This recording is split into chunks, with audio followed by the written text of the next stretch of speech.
The opening scene features a maintenance worker named Chad who is renovating a room of a grand old building. During this, a hole in the wall behind him spits up a ball of putty. Chad attempts to cover it, but his efforts prove futile. Intrigued, he inserts his hand into the hole, only to be scratched by something inside. He instantly pulls it back, and a necklace with a strange-looking amulet falls out of it. Later in the evening, his girlfriend Lena comes there to meet him with some beers. Chad gives her the same necklace as a gift and puts it on her neck. As he turns around to open a beer bottle, Lena suddenly commits the unthinkable. Terrified, Chad runs out of the room to get help, and room 203 is revealed as he slams the door. That's the name of the movie, because Killer Putty Hole Necklace didn't test well. The scene then cuts to a young woman named Kim White, who is about to start her college education in a new city. She has decided to move into a newly rented apartment with her best friend Izzy, an aspiring actress. Kim's parents, however, are not at all supportive of this idea because of Izzy's past history with drugs and cases of overdose. As they drive her towards the city, they warn her that they won't keep any contact with her if she moves in with Izzy. Despite this, she ignores them and goes to the apartment where Izzy is waiting for her. Following this, the two best friends meet the creepy-looking landlord, Ronin, who gives them a tour and warns them to stay out of the basement. He also explains that the apartments were just renovated, so all the flats are empty and the only other tenant on that floor is himself. He then leads them to their apartment, where the girls are mesmerized by a large stained glass window depicting medieval knights killing each other. Kim also sees a small hole on the wall of her room and tries to cover it up by hanging a mirror over it. However, it doesn't work, as the mirror either keeps tilting or falls to the ground. Later on, the two girls spend the night drinking and dancing on some pretty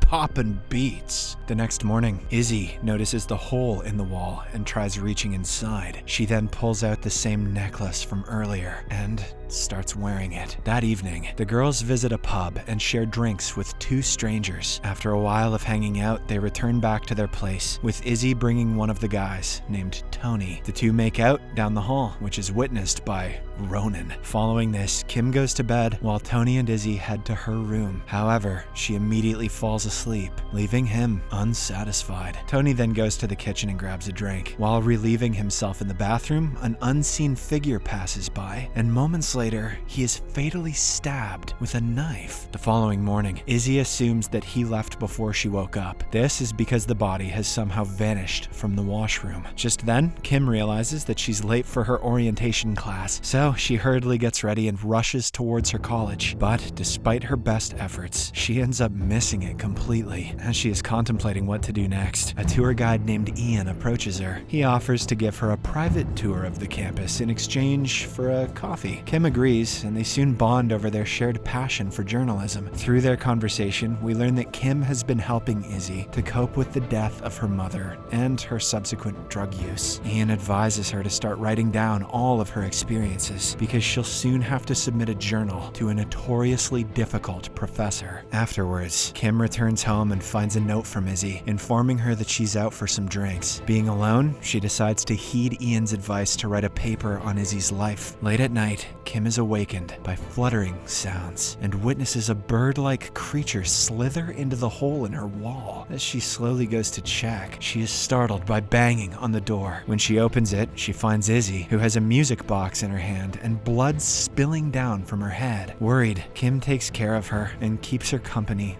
all night. In the morning, she questions Izzy about what happened, and the latter attributes her actions to sleepwalking. When Kim tries to ask more, Izzy ignores the question and instead shows her a newly installed lock on her door to prevent any recurrence. As they converse, she reveals that she met a woman named Sandy at the bar, who happens to be a casting assistant, and she's going to get her a part on a TV show. In turn, Kim also shares about Ian, expressing that she likes him. Later on, Kim attends her virtual class where she shares her intention to write her paper based on her best friend's story. She asks whether she should take permission from her friend before doing so, sticking to the code of journalism. The professor tells her it's not compulsory, so long as she keeps the character anonymous. In the afternoon, Izzy goes for a TV audition, while Kim goes out for a coffee date with Ian. During this, she shares about how Izzy's mother died of an accidental overdose, and this caused her to plunge into depression. At one point, Izzy even tried to commit the unthinkable, but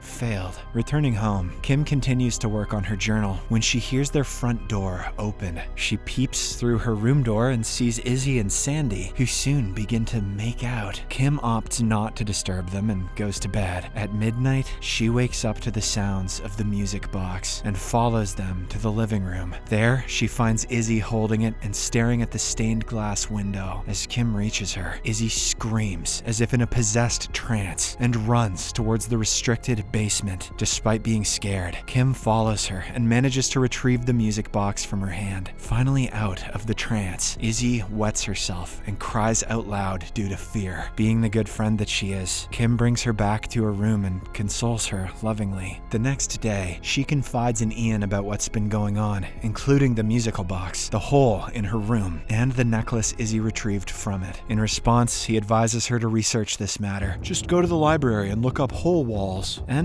also agrees to help her with it. After this, the two return to her apartment, only to find Ronin staring at the stained glass. He reprimands Kim harshly for having gone down to the basement. As the landlord leaves, the two start researching the history of the apartment. After a while, they find out about a bank manager named Liam McNally, who had murdered his pregnant wife Karen before killing himself in the very same apartment they're staying, apartment 203. The pair realize that those are the names inscribed inside the music box that Izzy used to carry around during her sleepwalking. Their conversation eventually takes a romantic turn, and they end up sleeping together. The same night, Kim is startled awake by a noise in her room and is horrified to see a raven at the edge of her bed. She screams in terror, waking up Ian beside her. He looks around, but finds nothing, so he comforts her, saying it's just a dream. The following day, while Kim is away, a delivery man brings 2 packets of paper ordered by her to the apartment. Izzy receives it on behalf of her friend and takes it to Kim's room. There, she finds the pre-printed journal that Kim wrote about her and becomes displeased. Meanwhile, Kim goes to meet with Milton Briggs, the janitor who had reported Karen's murder years ago. Milton is initially hesitant to talk about it, but he agrees when Kim tells him that she now lives in the same apartment. As they converse, he reveals that McNally's baby survived, but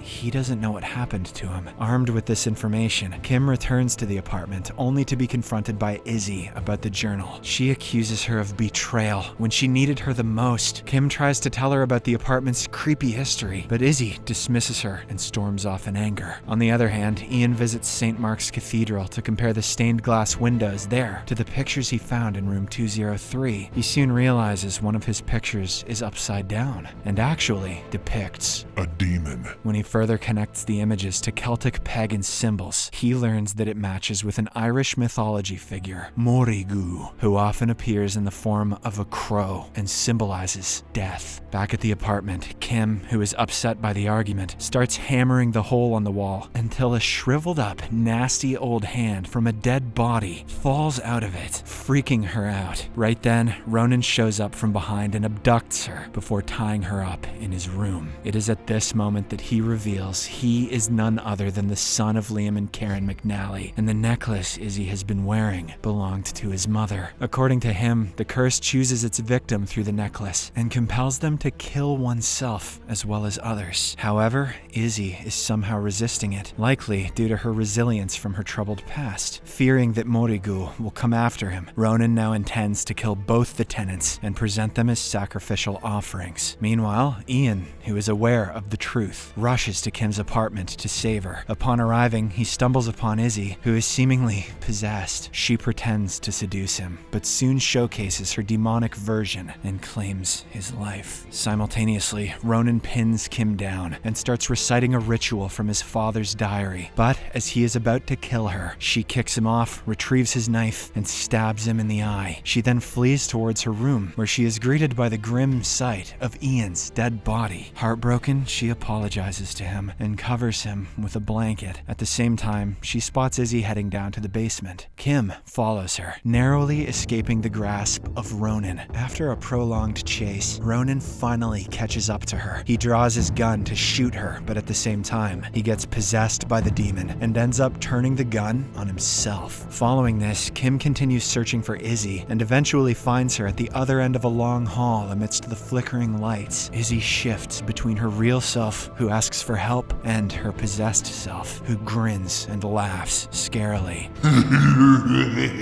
Kim instructs her to take off the necklace, but Izzy is clearly unable to control Morigu within her. In a sudden turn of events, Izzy attacks Kim and stabs her in the stomach, but just as she is about to finish her off, Kim rips off the cursed necklace from her neck, finally freeing her from the possession. The two friends then walk up to their apartment with the intention of breaking down the stained glass window, but are spooked by hundreds of crows flying right outside their window in an eerie manner. Despite this, Kim musters up her courage, grabs the hammer, and hurls it at the window, shattering it into pieces. Following this, Izzy rushes the injured Kim to the hospital as she narrates her journal in the background. The movie ends as the camera moves back into the vacant apartment 203 and closes in on the whole of the shattered glass window. In pitch darkness, a faint figure of Morigu makes an appearance.